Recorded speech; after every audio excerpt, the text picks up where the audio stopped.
You're too old and grown up to go out having fun on Halloween like you used to. Come back here. Come back here. They used to say this about me all the time, along with many other cruel remarks. Until I discovered the secret of how to do it right.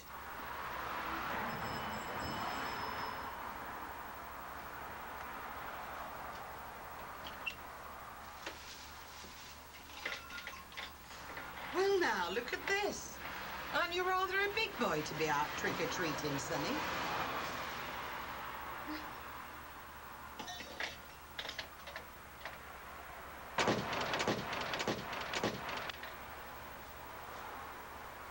Every year it got worse.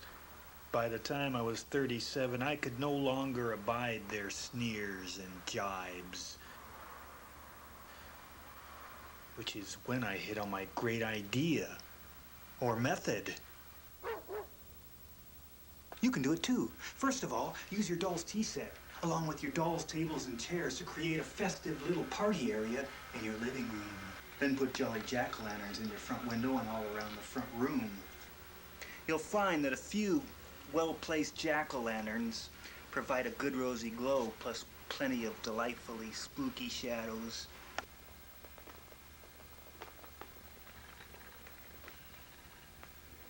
Especially if the rest of the house is kept pitch black. Next, don your Halloween costume. I myself prefer to wear a mixed costume combining a long granny dress with lots of pancake makeup, feathery plastic eyelashes, a carrot nose, green fingernails, a brocade fez, and skeleton feet over my shoes. You should do the same, do the same, do the same. Now you're ready! When you see some trick-or-treaters approaching that you would like to have at your party, throw open the door and invite them in. Then seat them in the little chairs around your table. An important note. Generally, I find it best to invite only those trick-or-treaters who are accompanied by a parent or some other adult guardian, thereby avoiding the risk of malign gossip or sexual innuendo. But how your guests will exclaim over the tiny dishes of candy corn and the orange and black cookies you have set out, admiring how everything is shaped and decorated to resemble pumpkins, and cats, and witches astride broomsticks, and other cunning Halloween motifs. Hey, everybody! Come have a cup of delicious orange Halloween punch! Then fill the little doll cups and pass them around to your guests. It doesn't matter what kind of orange punch you use. It's the special secret ingredients that are important. I myself use 20 drops of curare, mixed with a teaspoon of canned green beans, which have been allowed to sit out for 6 months, developing the proper strains of botulism, because when the trick-or-treaters drink this mixture and it begins to take effect, it will soon render them powerless to move or to speak, but not unconscious. And they will remain in their chairs in attitudes of polite attentiveness for the rest of the evening, while the secret ingredients are taking hold. Sit there at the table talking to your guests, showing off your dress and giving evidence of your tinkling laugh.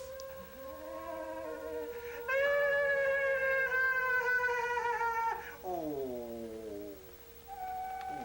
looks like you're all falling asleep. You're tired too, I can tell.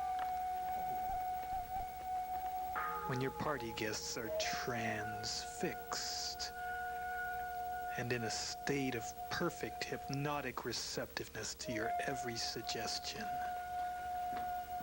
with staring cod-like eyes.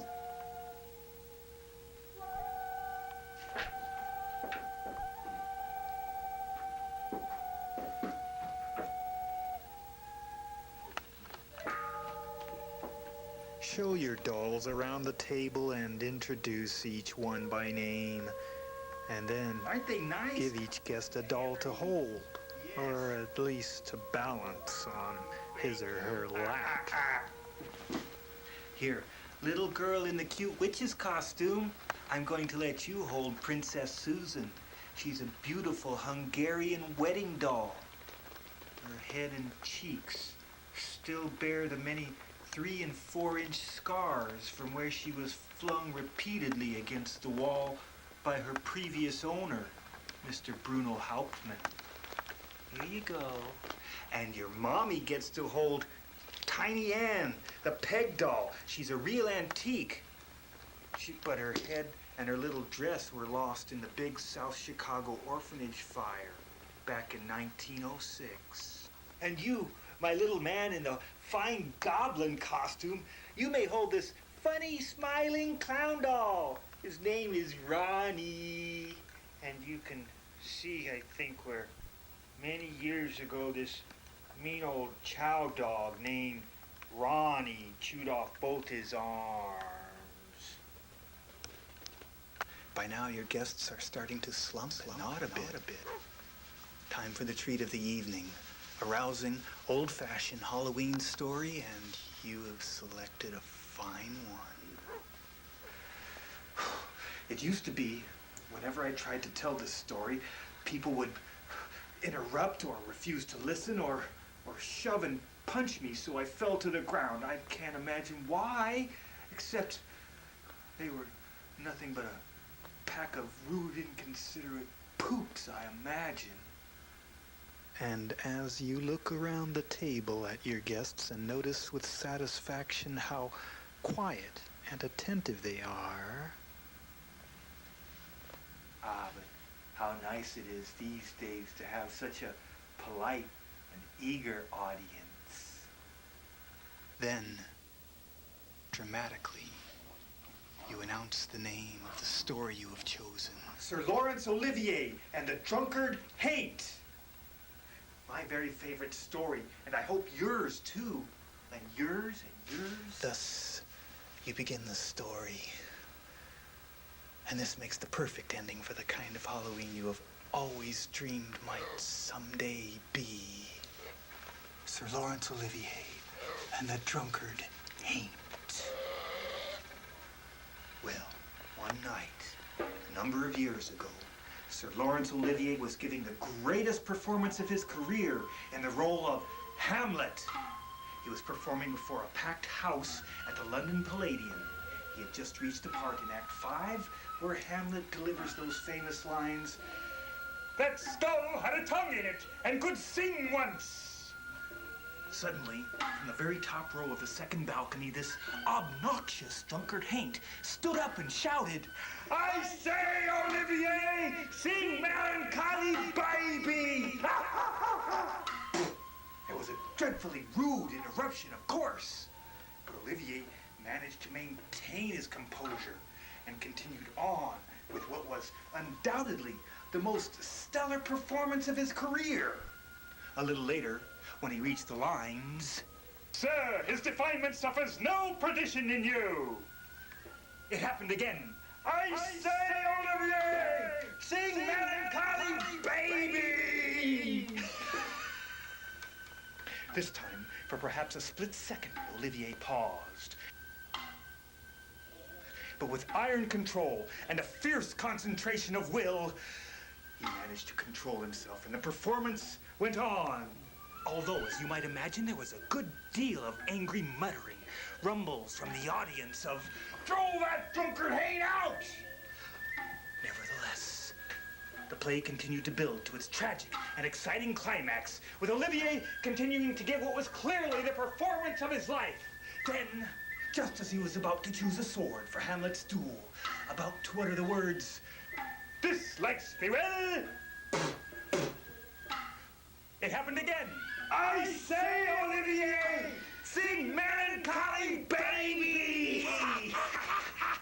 Well, this was too much, even for Olivier, and halting his performance in mid-sentence, he strode to the footlights in a perfect fury and shook his fist at the drunkard Haint high up in the second balcony.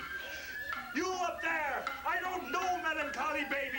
Do you hear me? I don't know it! But even if I did know Melancholy Baby, I wouldn't sing it for you! Well, Olivier, then show us your penis!